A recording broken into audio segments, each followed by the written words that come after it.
ಅಪ್ಪಣೆ ಕೊಟ್ಟೇನು ಮಾಡ್ತೀನಿ.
ಅಪ್ಪಣೆ ಕೊಡುವ ಪೂರ್ವದಲ್ಲಿ ಸ್ವಲ್ಪ ಯೋಚನೆ ಮಾಡಬೇಕಾಗುತ್ತದೆ. ಯಾಕಂಡ ಪೂರ್ವ ಇತಿಹಾಸ ಇರುವುದು ಯಾಕೆ ಕೇಳಿದ್ರೆ ನಾವು ಮುಂದೆ ಹೇಗೆ ನಡೆಯಬೇಕು ಎನ್ನುವುದನ್ನು ಅರ್ಥವಿಸಿಕೊಳ್ಳುವುದಕ್ಕೆ ಬೇಕಾಗಿ ತಮ್ಮ ಈ ಹಿಂದೆ ಇಂಥದ್ದೇ ಒಂದು ಕಥೆ ನಡೆದು ಹೋಗಿದೆ. ಸೀತೆಯನ್ನು ರಕ್ಷಿಸ್ತೇನೆ ಅಂತ ಆಡಿದವನಿಗೆ ರಕ್ಷಿಸುವಲ್ಲಿ ವಿಫಲನಾಗಿ ಹೋಗಿ ಅದನ್ನು ಆಧರಿಸಿ ಕೇಳುತ್ತಾ ಇರು. 12 ವರ್ಷ ನಿದ್ರಾಹಾರ ವೈದ್ಯನ ವರ್ಜಿತರಿಂದ ಮಾತ್ರವೇ ಮರಣ ಎನ್ನುವ ಹಾಗೆ ವಿಭೀಷಣ ಆಡಿದಾಗ ತಾನಿದ್ದೇನೆ ಎನ್ನುವಾಗಿ ಎದೆ ತಟ್ಟಬೇಕು ಅಂತ ಅಷ್ಟು ಗಟ್ಟಿಗರಾಗಿರಬೇಕು, ತ್ಯಾಗಿಯಾಗಿರಬೇಕು. ಹೌದಣ್ಣ, ಅದನ್ನು ಸಾಧಿಸುವಲ್ಲಿ ನೀವು ಎಷ್ಟು ಸಾಧಕ ಎನ್ನುವುದನ್ನು ನಾವು ಪ್ರಶ್ನಿಸಬೇಕು ಬೇಡುವ. ನಿಮ್ಮ ಪಾಲಿಗೆ ನಿತ್ಯವೂ ಆಹಾರವನ್ನು ತಂದುಕೊಡುವಂತಹ ನಾನು ಇಷ್ಟರವರೆಗಾಗಿ ಆಹಾರವನ್ನು ಸೇವಿಸದೆ ನಿಮ್ಮ ಸೇವೆಯಲ್ಲಿ ನಿರತರಾದವನಾಗಿದ್ದೇನೆ. ವ್ಯಕ್ತಪಡಿಸುವುದಕ್ಕಾಗಿ ಕೊಟ್ಟು ನೋಡು ಅಪ್ಪಣೆ ಅಂತ. ಅಪ್ಪಣೆ ಕೊಡುವ ಪ್ರಶ್ನೆ ಉಂಟು ಯಾವಾಗ ಗೊತ್ತುಂಟು? ಯಾವಾಗ 12 ವರ್ಷ ನಿದ್ರಾಹಾರವಾಯಿತು ವರ್ಜಿತನಾದಂತ ಮಾನವ ಮಾತ್ರ ಬದುಕುವುದಕ್ಕೆ ಸಾಧ್ಯ ಉಂಟೆ? ಅದನ್ನು ನೀವು ಸಾಧಿಸುವಲ್ಲಿ ಯಾವುದಾದ್ರೂ ಉಪಾಧಿಯನ್ನು ಆಶ್ರಯಿಸಿದೆಯೋ ಅಥವಾ ಹಾಗೆಯೇ ಸಾಧಿಸುವಿ ಎನ್ನುವುದು ಪ್ರಶ್ನೆ ಅಲ್ವ ತಮ್ಮ? ಅಣ್ಣ, ಗುರುಗಳಾದಂತಹ ಮಾತಿನ ಪ್ರಕಾರವಾಗಿ ಬಲ ಹಾಗೂ ಅತಿಬಲೆಯಂತಹ ವಿದ್ಯೆಯನ್ನು ಕಲಿತುಕೊಂಡಂತಹ ನಾವು ಅದರಿಂದಲೇ ಆದಿತವಾದಂತಹ ಈ ಉಪವಾಸವನ್ನ ಕೈಗೊಂಡವನಾಗಿದ್ದೇನೆ ತಮ್ಮ. ಗುರುಗಳಿಂದ ನಾನು ಕಲಿತರು, ನೇರವಾಗಿ ನೀ ಕಲಿತದ್ದಲ್ಲ. ದೇವತೆಗಳಿರ್ತಾರೆ, ಬಹಳ ವರ್ಷದ ಕೆಳಗೆ ಕಲಿತಿರಬಹುದಾದಂತ ಬಲಾತಿ ಬಲಕ್ಕೆ ಅದಿಷ್ಟ ದೇವತೆ ಯಾರು ಎನ್ನುವ ನೆನಪಾದ್ರೂ ನನಗುಂಟೆ. ಅಣ್ಣ, ಮನಸ್ಸಿನಲ್ಲಿ ಇದನ್ನೇ ದೇವರನ್ನು ತಿಳಿದುಕೊಂಡಲ್ಲಿದ್ದೇನೆ. ಮನಸ್ಸಿನಲ್ಲಿ ದೇವರಿರಬಹುದು, ಮನಸ್ಸಲ್ಲಿದ್ದಂತ ದೇವರು ಅಧಿಷ್ಠಾತ ದೇವತೆ ಆಗುವುದಕ್ಕೆ ಸಾಧ್ಯವೇ ಇಲ್ಲ. ಆಗ್ನೇಯ ಶರಕ್ಕೆ ಯಾರು ಅಧಿಷ್ಠರು ಕೇಳಿದ್ರೆ ಅಗ್ನಿದೇವನೇ ಆಗಬೇಕು. ಅಗ್ನಿದೇವನ ಮಂತ್ರವನ್ನೇ ನಾವು ಉಪಚರಿಸಬೇಕು. ಬಲಾತಿ ಬಲಗಳ ಎನ್ನುವಂತ ಮಂತ್ರವನ್ನು ಉಪಚರಿಸಬೇಕು ಅಂತ ಅದಕ್ಕೊಂದು ಅಧಿಷ್ಠಾತ ದೇವತೆಗಳಂತಿರ್ತಾರೆ. ನೀ ಮತ್ತೆ ರಾಮನ ಕುರಿತಾಗಿ ಆಡಿದರೆ ರಾಮಶರ ಪ್ರಯೋಗ ಆಗುವುದಕ್ಕಾಗುವುದಿಲ್ವಲ್ಲ. ಯಾಕೆ ಕೇಳ್ತಾ ಇದ್ದೇನೆ? ಒಬ್ಬಾತ ಕ್ರೂರ ಪ್ರಾಣಿಯನ್ನು ಬೇಟೆಯಾಡುವುದಕ್ಕೆ ಹೋದವ ಬರಿಗೈಯಲ್ಲಿ ಹೋಗಕೂಡದು, ಆಯುಧ ಪಾಣಿಯಾಗಿ ಹೋಗಬೇಕು. ಕ್ರೂರ ಸದೃಶವಾದಂತ ಇಂದ್ರಜಿತವನ್ನು ಮಗ್ಗಿಸುವಲ್ಲಿ ತಾನಿದ್ದೇನೆ ಅಂತ ಹೋಗುವಂತ ತಮ್ಮನನ್ನು ಅಣ್ಣ ದೂಡಿದ ಅಂತ ಆಗಕೂಡದು. ಅಣ್ಣನೇ ತಮ್ಮನಷ್ಟು ಪರಿಪಕ್ವ ಎನ್ನುವುದನ್ನು ಅಳೆಯುವುದಕ್ಕೆ ಬೇಕಾಗಿ ಕೇಳುತ್ತಿರುವುದು ಅಧಿಷ್ಠಾತ ದೇವತೆಗಳ ನೆನಪಾದರೂ ಉಂಟೆ. ಅಣ್ಣ, ಇದೆಲ್ಲದಕ್ಕೂ ಉತ್ತರ ಬೇಕಂತಾದ್ರೆ ಸಮಯ ವ್ಯರ್ಥಗೊಳಿಸುವುದಲ್ಲ, ಅವರನ್ನು ಕೊಂಡು ಬಂದು ಉತ್ತರ ಬೇಕು. ಅಲ್ಲಿ ನೆನಪಿಸುವುದಕ್ಕಾಗಿ ಹೇಳ್ತೇನೆ, ಆಪೋ ದೇವತೆಗಳನ್ನೇ ಸ್ಮರಿಸುವುದರ ಮೂಲಕವಾಗಿ ಬಲ ಮತ್ತು ಅತಿ ಬಲವನ್ನು ನೀವು ಸ್ಮರಿಸಿದೆಯಾದರೆ ಪೂರಕವಾಗಿ ನಿರ್ತದೆ. ಮತ್ತೆ ರಾಮನನ್ನು ಸ್ಮರಿಸಿದ ಪೂರಕ ಆಗುವುದಕ್ಕಿಲ್ಲ, ಆದಷ್ಟು ಬೇಗ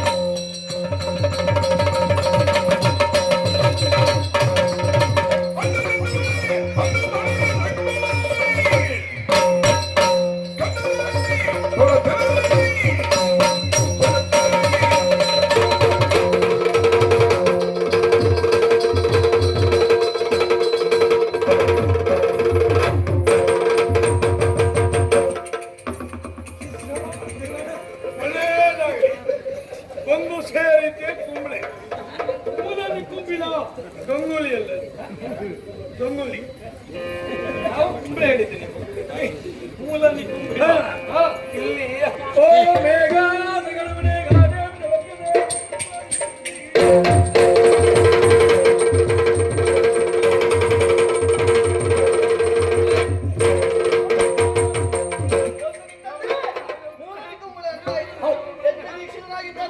ಹಾಳು ಮಾಡಿದ್ದ ಅವನೇ ಮೊದಲ ಎದ್ದು ಹಾಳು ಮಾಡು.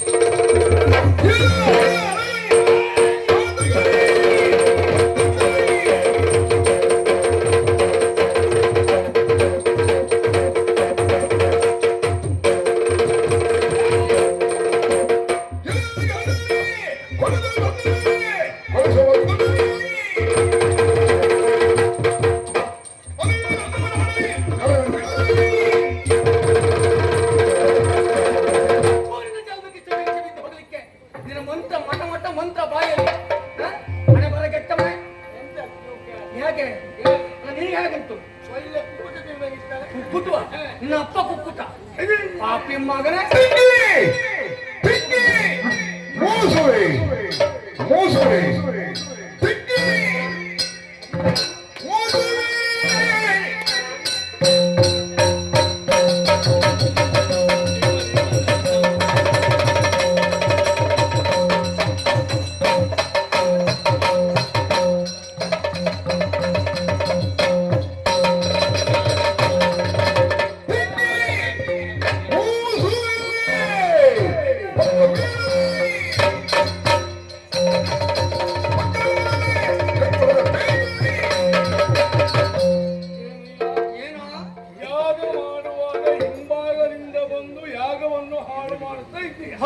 ಮಾಡುವಂತ ನೀನ್ ಯಾರು?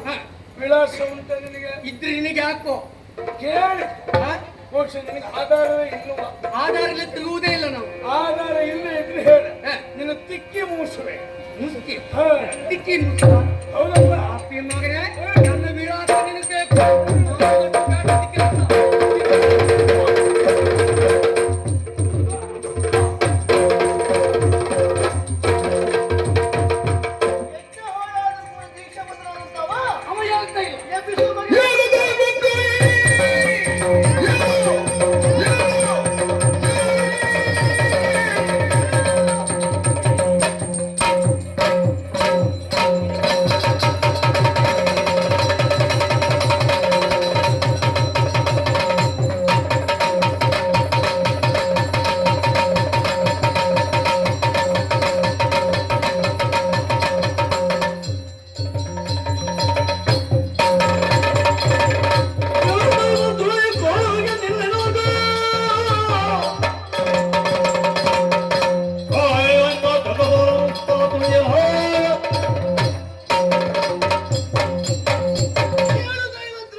ನಮ್ಮವ್ರು ಯಾರು ಇರ್ಬೇಕು?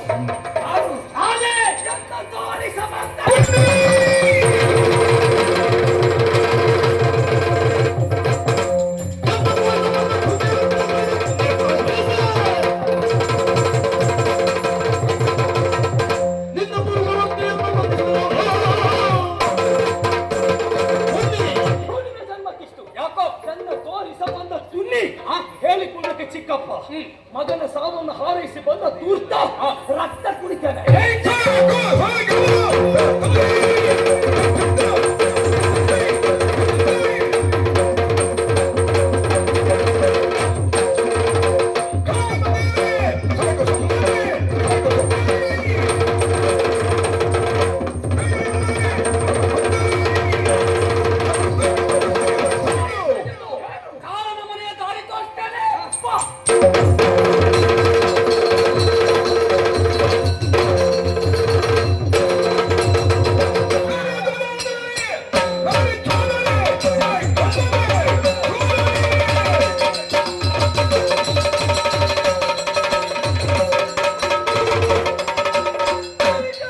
ಮಗ ಅಂತ. ಹೌದಪ್ಪ. ಹಾ.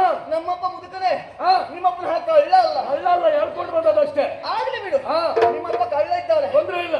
ಕಳ್ಳನ ಮಗನೇ. ಕಳ್ಳನ ಮಗ ಕಳ್ಳ ಆಗ್ಬೇಕಂತ ಏನಿಲ್ಲ. ಅಲ್ವೇ ಅಲ್ಲ. ಕಳ್ಳನ ಮಗ ಕಳ್ಳನೇ ಆಗುವುದು ಹೌದಾದ್ರೆ 360 ಮದುವೆ ಆದ ದಶರಥನ ಮಗ ಲಕ್ಷ್ಮಣನು 360 ಮದುವೆ ಆಗ್ಬೇಕಾಗಿತ್ತು. ಅದು ಆಗದಿದ್ರು ಕೂಡ ಹಾ. ನೀ ಕಳ್ಳ ಅಂತ ಹೇಳಿದಲ್ಲ. ಹಾ. ನಿನ್ನಪ್ಪ ಕಳ್ಳ ಅವನಿಗೆ ನೀ ಮಗ ಅಂತ ಹೇಳಿದ್ರು. ತೊಂದ್ರೆ ಇಲ್ವಾ? ಯಜ್ಞ ದೀಕ್ಷಿತನಾದೆಯ ಹಾ. ನಮ್ಮನ್ನ ಗೆಲ್ಲೋದಕ್ಕಾಗುದಿಲ್ಲ ಅಂತ ಕಾರಣಕ್ಕಾಗಿ ಹಾ. ವಾಮ ಮಾರ್ಗವನ್ನು ಅನುಸರಿಸಿ ಹಾ. ಯಜ್ಞಬದ್ಧನಾಗಿ ಯಾವ ವಾಮ ಮಾರ್ಗ? ಯಾವ್ದು ಕೇಳಿದ್ರೆ ಹಾ. ನಮ್ಮೆದುರಿಗೆ ಶಕ್ತಿಯನ್ನು ಕೊಟ್ಟು ಮಾಡ್ಲಿಕ್ಕೆ ಆಗಲಿಲ್ಲ. ಹಾ. ಅದಕ್ಕೆ ಒದ್ದುಕೊಂಡಿಲ್ಲ ಯಜ್ಞದಲ್ಲಿ. ಶಕ್ತಿಯಿಂದ ಗೆಲ್ಲುವುದಕ್ಕಾಗಲಿಲ್ಲ ಎನ್ನುವ ಹಾಗೆ ನೋಡಿದ್ರೆ ಹಾ. ಯುಕ್ತಿ ಪ್ರದರ್ಶನ ಎನ್ನುವುದೊಂದುಂಟು. ಗೊತ್ತುಂಟ ನಿನಗೆ? ಒಂದು ಆಗ್ಲಿ ಹೇಳಲಿಕ್ಕೆ ಸೂರ್ಯವಂಶದವರ ಹಣೆಪಟ್ಟಿ ಹಾ. ಯಾಗ ಸಂರಕ್ಷಣೆ ಹೌದು. ಅಲ್ವಾ? ಹಾ. ಕರದೂಷಣ ಕೃಷಿರಾದಿಗಳು ಹಾ. ಅದೆಲ್ಲ ದಂಡಕಾರರಲ್ಲಿ ಕೊಂಡು ಅನೇಕ ರಕ್ಕಸರು ಹಾ. ಅದಲ್ಲ ಹಾ. ಸುಬಾಹು ತಾಟಕಿಯು ಇವರೆಲ್ಲರನ್ನ ಕೊಂದದ್ದು ಯಾಕೆ ಅಂತ ಕೇಳಿದ್ರೆ ಯಜ್ಞ ಸಂರಕ್ಷಣೆಗಾಗಿ. ಯಜ್ಞ ಸಂರಕ್ಷಣೆ. ಹಾ. ಇಲ್ಲಿ ಬಂದು ಹಾಳು ಮಾಡಿದ್ದು ಯಜ್ಞ. ಹೌದು. ಅಲ್ಲಿ ಸಂರಕ್ಷಣೆ ಅಂತ ನಾಟಕ ಮಾಡ್ಕೊಂಡು ಇಲ್ಲಿ ಹಾಳು ಮಾಡ್ತೀರಾ. ಸಂರಕ್ಷಣೆ ಮಾಡಬೇಕಾದದ್ದು ಯಾರು ಯಜ್ಞ? ಹಾ. ಲೋಕಕ್ಕೆ ಒಳಿತನ್ನ ಬಯಸುವವರ ಯಜ್ಞ. ನಮ್ಮದು ಕೆಟ್ಟ ಯಜ್ಞ. ಇಂತಹ ಕಾರಣಕ್ಕಾಗಿ ಈಗ ನನಗೆ ಯಜ್ಞ ಮಾಡು ಅಂತ ಹೇಳಿದವ ಬ್ರಹ್ಮ. ಹಾ. ಈಗ ಬ್ರಹ್ಮ ಕೆಟ್ಟ ಯಜ್ಞ ಮಾಡು ಅಂತ ಹೇಳ್ತಾನ ಒಳ್ಳೆ ಯಜ್ಞ. ಬ್ರಹ್ಮ ಕೊಟ್ಟಂತಹ ವರ ಎಲ್ಲ ಒಳ್ಳೆದಕ್ಕೆ ಉಪಯೋಗ ಆಗ್ತದೆ ಅಂತ ಹೇಳಲಿಕ್ಕೆ ಆಗುದಿಲ್ಲ. ಕೊಟ್ಟ ವರ ಒಳ್ಳೆದಿದ್ದು ನೀವು ಉಪಯೋಗಿಸಿಕೊಂಡಂತಹ ಮಾರ್ಗ ಕೆಟ್ಟದೀಗ. ಈಗ ನಾನು ಪಡ್ಕೊಂಡ ವಿಧಾನವೇ ಅದೇ ಆಗಿತ್ತು. ಯಾವುದು? ನಮ್ಮ ಅಪ್ಪನನ್ನ ದೇವೇಂದ್ರ ಸೋಲಿಸಿದ ಆ ಕಾಲಕ್ಕೆ ದೇವೇಂದ್ರನನ್ನ ನಾ ಸೋಲಿಸಿದೆ. ಹಾ. ದೇವೇಂದ್ರನ ಎಳೆತಂದು ಹಾ. ನಮ್ಮ ಲಂಕೆಯ ವಜ್ರ ಕಂಬಕ್ಕೆ ಬಿಗಿದೆ. ಹಾ. ಆ ಹೊತ್ತಿಗೆ ಬಂದವ ಪಿತಾಮಹ ಬ್ರಹ್ಮದೇವ ಹಾ. ಬಂದು ಕೇಳಿದ ಹಾ. ಏನ್ ಬೇಕೆನ್ನುವಾಗಿ. ಆಗ ಅಜಯತ್ವ ಬೇಕೆನ್ನುವಾಗಿ ನಾ ಕೇಳಿದ್ದು. ಕೊಟ್ಟಿದ್ದಾನ? ಅವನಾಗೆ ಬಂದು ಕೇಳಿದ್ದು. ಹಾ. ಅಜಯತ್ವ ನೇರ ಕೊಡುವುದಕ್ಕಾಗುದಿಲ್ಲ, ಹಾ. ಕೊಡಬೇಕು ಅಂತ ಒಂದು ಕೆಲಸ ಮಾಡೋಣ. ದುರಾಗುವ ಸಂದರ್ಭದಲ್ಲಿ ಹಾ. ಅಜಯನಾಗುವಂತ ರಥವನ್ನು ನೀ ಹೊಂದಿದರೆ ಹಾ. ಅದರಿಂದ ನೀ ವಿಜಯನಾಗ್ತಿ ಎನ್ನುವಾಗಿ ಹೌದಾ? ಬ್ರಹ್ಮ ಕೊಟ್ಟದ್ದು ನಾನು ಮಾಡ್ತಾ ಇದ್ದೇನೆ. ಆಕ್ಷೇಪ ಮಾಡಬೇಡ. ಆಕ್ಷೇಪ ಮಾಡಿದ್ದು ಕಾರಣ ಏನು ಗೊತ್ತುಂಟಾ? ಏನು? ನಾವು ನಿಮ್ಮಲ್ಲಿಗಾಗಿ ಬಂದಾಗ ಹಾ. ನಮ್ಮ ಸೇನೆಯಿಂದ ವಿರೋಧಿಸಬೇಕಿರುವಂತಹ ಕಾರಣಕ್ಕಾಗಿ ಯಜ್ಞத்தை ಕುಳಿತುಕೊಂಡ ರೀತಿಯ ಹೌದಪ್ಪ. ಆ ಯಜ್ಞವನ್ನು ಈಗ ನಿಲ್ಲಿಸಿದ್ದೇವೆ. ನಮ್ಮ ನಾಡಿಗೆ ನೀವು ಬಂದವರು ಸೇನೆ ಕೂಡಿಕೊಂಡು, ಹೌದು. ನಮ್ಮಲ್ಲಿಗೆ ನೀವು ಸೇನೆ ಕೂಡಿಕೊಂಡು ಬಂದಾಗ ನಾವು ಸುಮ್ಮನಿರುವುದಕ್ಕೆ ಮೂರ್ಖರ ನಾವು. ಬಲದಿಂದ ಯುದ್ಧ ಮಾಡಬಹುದಿತ್ತಲ್ಲ. ಅಲ್ಲ, ಬಲದಿಂದ ಯುದ್ಧ ಮಾಡ್ತಾ ಇದ್ದಾವೆ. ಎಲ್ಲಿ ತಪ್ಪಿಸಿಕೊಂಡು ಓಡಿ ಹೋದವಲ್ವೋ, ಮಾಡಿದ ಮೇಲೆ ಹೋದೇ ಅಲ್ಲ. ತಪ್ಪೇನಪ್ಪ, ನೀವು ಸೋಲಿಲ್ವಾ? ನಾವು ಸೋತಿದ್ದೇವೆ. ನೀವು ಸೋತರು ಮತ್ತೆ ಯುದ್ಧಕ್ಕೆ ಬಂದಿದ್ದೇವೆ. ನಾವು ಸೋತವ ಮತ್ತೆ ಯುದ್ಧಕ್ಕೆ ಬರ್ಲಿಕ್ಕೆ ಸಿದ್ಧ ಯುದ್ಧ ಮಾಡ್ಕೊಳ್ತೇವೆ. ಮಾಡಬಾರದು ಅಂತ ಕಾರಣಕ್ಕಾಗಿ ಯಜ್ಞ ದೀಕ್ಷಿತರಾದಂತ ನಿಮ್ಮನ್ನು ಎಬ್ಬಿಸಿದ್ದೇವೆ. ಅದೇ ಎಲ್ಲಿ ನಿನ್ನ ಬಲ? ಅದಾಳು ಸಿದ್ಧ.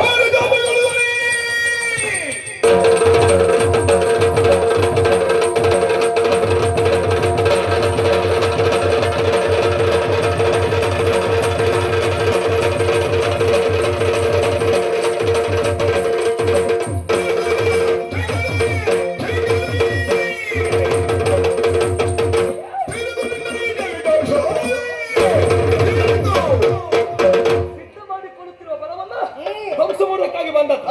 ಬಂದು ಯಜ್ಞ ಹಾಳು ಮಾಡಿದೆ ಎಂಬಲ್ಲಿಗೆ ಬರೀ ಕೈಲಿಂದ ಬರಲಿಲ್ಲ. ಎಚ್ಚರಿಂದ ಎದ್ದಾಯ್ತಲ್ಲ ಈಗ. ಹೇಳುವಾಗ ಹಿಡ್ಕೊಂಡು ಬಂದಿದೆ. ಹೋಗ್ತದೆ ಪ್ರಾಣ ನಿನ್ನದು. ವಿಶೇಷವಾದ ಆಯುಧ ಹಾ. ಹಿಡಿದ ಧನಸ್ಸಿನಿಂದ ಹಾ.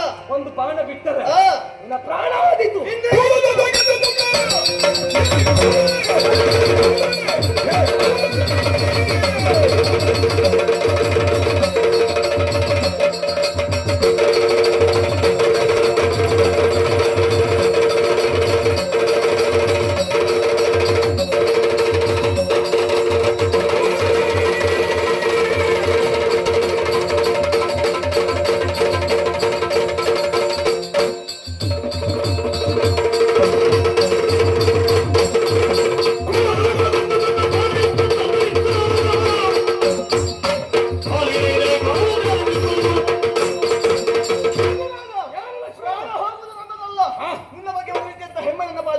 ಯಾರ ಬಗ್ಗೆ ಹೆಮ್ಮೆ? ನಿನ್ನ ಬಗ್ಗೆ. ನನ್ನ ಬಗ್ಗೆ. ಯಾಕೆ ಗೊತ್ತುಂಟಾ? ಯಾಕೆ? ಈಗಾಗಲೇ ಹಾ. ಹುಟ್ಟುವಾಗ ಮೇಘನಾದನಂತ ಹೆಸರಿದ್ರು ಕೂಡ ಹಾ.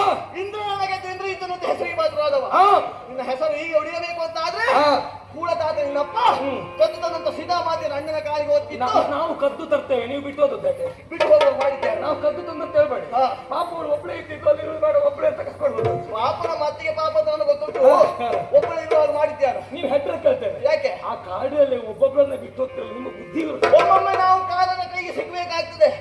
ಕಾಲದ ಕೈಗೆ ಸಿಗ್ತೀರಾ? ನೀವು ಹಾಕಿದಂತಹ ಬಲೆಗೆ ಬಿದ್ದು ನಾವಿದ್ದೇವೆ. ಇನ್ನೂ ಬೀಳ್ತೀರಿ ಬಲೆ. ಬಲೆಯಿಂದ ಎದ್ದು ಹಾ. ಇಲ್ಲಿವರೆಗಾಗಿ ಬರ್ಬೋದವ್ರು ಯಾಕೆ ಗೊತ್ತುಂಟಾ? ಬಲೆಯಿಂದ ಎದ್ರು ಮತ್ತೆ ಬಲೆ ನಿನ್ನನ್ನು ಓದಿಯುವುದಕ್ಕಾಗಿ ಹಾ. ಬದುಕುವ ಆಸೆ ಉಂಟು ಅಂತ ಆದ್ರೆ ಹಾ. ಅಣ್ಣನ ಕಾಲಿಗೆ ಬೇಡ.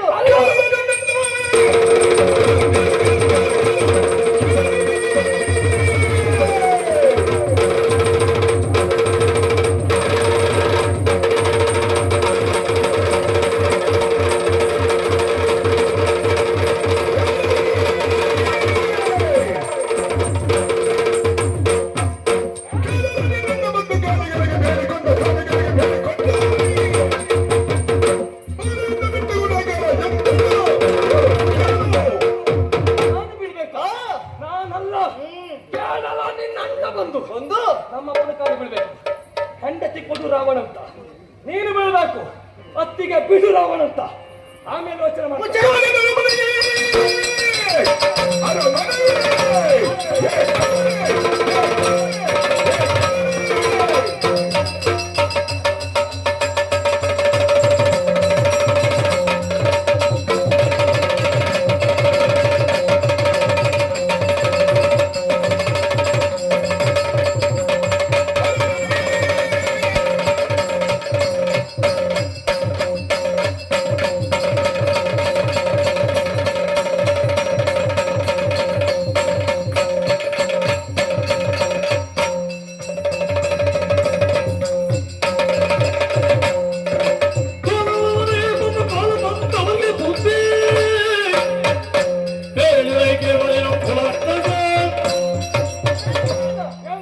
ಇಷ್ಟು ಮಾತಾಡುದು ಯಾಕಂತ ಗೊತ್ತಾಯ್ತು. ಪರಿಪರಿಯಾಗಿ ಬುದ್ಧಿ ಮಾತನಾಡಿದ್ರು ಕೂಡ ಇದು ನಿನಗೆ ಪತ್ತೆ ಆಗುವುದಿಲ್ಲ. ಬುದ್ಧಿ ಹೇಳುವ ಒಬ್ಬ ಹುಡುಗ ನೆನಪಿರಲಿ. ಆಗಲಿ ವರ್ಷ ನಮಗೆ ಎಷ್ಟಾಗಿದೆ, ನಿನಗೆ ಎಷ್ಟಾಗಿದೆ. ಗಡಿಗೆ ಒಬ್ಬ ತಪ್ಪು ಮಾಡ್ತಾನಂತ ಹುಡುಗನಾದ್ರೂ ಬುದ್ಧಿ ಹೇಳ್ಬೋದು. ಗಡಿಗೆ ತಪ್ಪು ಮಾಡಿದ್ರೆ ಹೇಳ್ಬೋದು. ಗಡಿಗನ್ನ ತಪ್ಪಾಗ್ಲಿಲ್ಲ, ಹುಡುಗನ ಹುಡುಗಾಟಿಕೆ ಆಯ್ತು. ತಪ್ಪಾಗಿದ್ದೀರಿ ನಾನು ಅರ್ಥೈಸಿಕೊಂಡಿದ್ದೇನೆ. ವಿಭೀಷಣದಿಂದ ಅರ್ಥೈಸಿಕೊಂಡಂತಹ ವಿಚಾರ ಅಪ್ಪ ಕರೆದಂದಾಗ ನೀ ಆಡಿದಿ ಅಂತಲ್ಲ, ಏನು ಸೀತೆಯನ್ನು ಕದ್ದು ತಂದದ್ದು ರಾಜಸಕ್ಕೆ ಅಪಮಾನ ಎನ್ನುವ ಹಾಗೆ. ಅದನ್ನು ಆವಾಗಲೇ ಸ್ಪಷ್ಟ ಮಾಡಿದ್ದೆ. ಎಂತದ್ದು? ರಾಜಸತ್ಯ ಕದ್ದು ತರಬಾರ್ದಿತ್ತು, ರಾಮನಿಗೆ ಒದ್ದು ತರಬೇಕಿತ್ತು. ಅದು ತಂದ ಬಗೆ ಅನ್ನೋದು ತಪ್ಪೇ ಅಲ್ಲ. ಮತ್ತೆ ವಿಭೀಷಣನ ಪರವಾಗಿ ಬಂದು ಮಾತನಾಡಬೇಡ. ನಿನ್ನೆಲ್ಲ ಕೇಳ್ತೇನೆ, ವಿಭೀಷಣನ ಪರವಾಗಿ ಬಂದು ಮಾತನಾಡುವ. ಲಕ್ಷ್ಮಣ, ಲಂಕೆಯಲ್ಲಿ ನಮ್ಮ ಅಪ್ಪ ಜೀವಂತ ಇದ್ದಾರಾ ಇಲ್ವಾ? ಯಾರಪ್ಪ? ನನ್ನಪ್ಪ. ಇದ್ದಾರೆ. ನನ್ನಪ್ಪ ಬೇರೆ ಇಲ್ಲ, ರಾವಣ. ಆಯ್ತಪ್ಪ, ಇದ್ದಾರೆ. ಇದ್ದಾರಲ್ವಾ? ರಾವಣ ಪೀಠದಲ್ಲಿ ಅಭಿಷಕ್ತನಾಗಿ ಜೀವಂತ ಇರುವಾಗ ಸಮುದ್ರದ ನದಿ ದಂಡೆಯ ಮೇಲೆ ಸಮುದ್ರದ ನೀರನ್ನೇ ತಂದು ವಿಭೀಷಣನಿಗೆ ಲಂಕೆ ಪಟ್ಟಾಭಿಷೇಕ ಮಾಡಿದೆಲ್ಲ, ಯಾವ ವಿಶ್ವಾಸ, ಯಾವ ಆಧಾರದಿಂದ ಮಾಡಿದೆ? ನಿಮ್ಮಪ್ಪನನ್ನು ವರಿಸುವ ವಿಶ್ವಾಸ ಉಂಟು ನಮ್ಮ ಅಣ್ಣನಿಗೆ. ಹಾಗಾದ್ರೆ ಸಂಧಾನ ಯಾಕೆ ಮಾಡಿದ್ರು? ಸಂಧಾನ ಒಪ್ತಾನೆ ಕೇಳುವಂತ ಅಲ್ಲ, ಸಂಧಾನ ಮಾಡಿದ್ರಲ್ಲ. ಹೌದು. ಎಲ್ಲಿಯಾದ್ರೂ ಸಂಧಾನಕ್ಕೆ ನಮ್ಮ ಅಪ್ಪ ಒಪ್ಪಿ ಮತ್ತೆ ನೀವ್ ಯಾಕೆ ಬಂದದ್ದು? ನಾನು ನಿನ್ನಲ್ಲಿ ಮಾತಾಡ್ಲಿಕ್ಕೆ ಬಂದೆ. ಅಲ್ಲ, ನನ್ನಲ್ಲಿ ಮಾತಾಡ್ಲಿಕ್ಕೆ ಬಂದದ್ದು. ನಾನೇ ಪ್ರಶ್ನೆ ಮಾಡ್ತಾ ಇದ್ದದ್ದು. ರಾಮನ ಮಾತಿಗೆ ಅರ್ಥ ಬೆಲೆ ಅಂತ ಕೇಳಿದ್ದು. ಅದು ರಾಮನಲ್ಲಿ ಕೇಳುವ.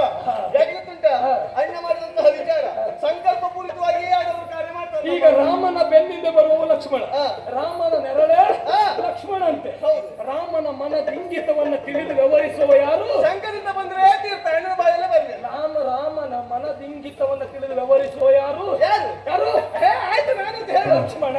ಕೆಂಬಲ್ಲಿಗೆ ರಾಮನ ಅಂತರಂಗ ಲಕ್ಷ್ಮಣನಿಗೆ ಗೊತ್ತಿರ್ಬೇಕಲ್ಲ. ಗೊತ್ತಿದ್ರು ಕೂಡ ಇಲ್ಲಿ ಹೇಳಬೇಕು ವಿಚಾರನೇ ಇಲ್ಲ. ನೀನೆಲ್ಲ ಕೇಳ್ತೇನೆ.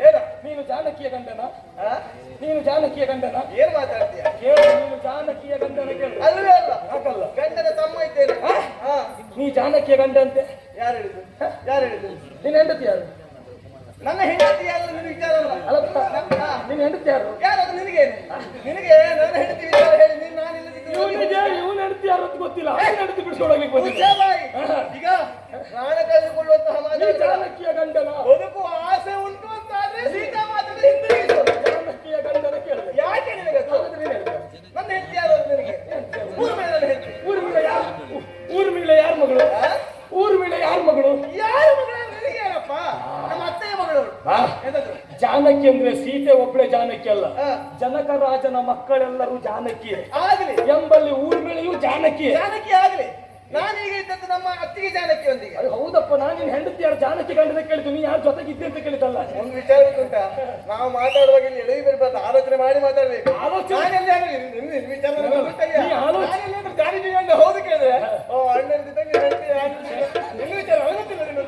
ಅದು ನಾನಂತೂ ಹೇಳುದಿಲ್ಲ. ಯಾಕೆ ಹೇಳು? ನಿನಗೆ ಅಣ್ಣನ ಹೆಂಡತಿ ಮೇಲೆ ಮನಸ್ಸುಂಟು ಅಂತ ನಾನಂತೂ ಹೇಳುದಿಲ್ಲ. ಪಾಪ ಪಂಚವಟಿಯಲ್ಲಿ ಅತ್ತಿಗೆ ಹೇಳಿದ್ಲಂತೆ, ನಿನಗೆ ನನ್ನ ಮೇಲೆ ಮನಸ್ಸುಂಟು ಹಾಗಾಗಿ ನೀವು ಹೋಗ್ತಿಲ್ಲ ಅಂತ. ಅದು ನಾನು ಹೇಳೋದು ಬೇಡ, ನಿನ್ನ ಅತ್ತಿಗೆ ಹೇಳಿ. ಹಾಗೆ ಒಂದು ಪ್ರಾರಬ್ಧದ ಕರ್ಮಗಳೆಲ್ಲ ಅದಕ್ಕೆ ಬಂದಾಗ ಹಾಗೆ ಆಗ್ತದೆ. ಪ್ರಾರಬ್ಧದ ಕರ್ಮ ಯಾರಿಗೆ ಬರುವುದು ಹೇಳು? ಕರ್ಮ ಮಾಡಿದವರು ಅನುಭವಿಸುವುದು. ಹಾಗಾದ್ರೆ ಅತ್ತಿಗೆ ಹಾಗೆ ಹೇಳ್ಬೇಕು ಅಂತ ಆದ್ರೆ ನಮ್ಮ ಕರ್ಮ ಅಲ್ಲ, ನಿನ್ನ ಕರ್ಮ. ನಾ ಹಿಂದೆ ಕರ್ಮ ಮಾಡಿರ್ಬೋದು ಅಲ್ಲ ಅಂತ ಹೇಳಿಕ್ಕೆ ಆಗುದಿಲ್ಲ. ಗೊತ್ತಿಲ್ಲ. ನೀನು ರಾಮನ ತಮ್ಮನೇ ಅಲ್ಲ, ಪಾಪ ಕರ್ಮ ಮಾಡ್ತಕ್ಕಂಥ. ಯಾಕೆ ಗೊತ್ತಿಲ್ಲ, ನಿನ್ನೊಡನೆ ಬಂದು ಇಲ್ಲಿ ಹೇಳಿಸಿಕೊಳ್ಳುವಂತಹ ಸಂದರ್ಭದಲ್ಲಿ ಸ್ವಲ್ಪ ವಿನೋದ ಮಾಡಿದ್ದಷ್ಟೇ. ನೀನು ಬಹಳ ಗಟ್ಟಿ ಇದ್ದವು ಅಂತ ಗೊತ್ತುಂಟು. ಸ್ವಲ್ಪ ಅನುಕರಿಸುವ ಪ್ರಯತ್ನ ಮಾಡಿದ. ಒಪ್ಪಿಸುವುದಾದರೆ ಕಣ ತರುವುದಿಲ್ಲ, ಬಿಟ್ಟು ಕೊಡುವುದಾಗಿದ್ದರೆ ಯುದ್ಧ ಇಲ್ಲ. ಇರಿಸಿಕೊಂಡು ಹೋಗುವುದಕ್ಕೆ ಬಂದವನು ನಿಂತು ಕೇಳುವುದಲ್ಲ, ಹೋರಾಟ ಮಾಡಿ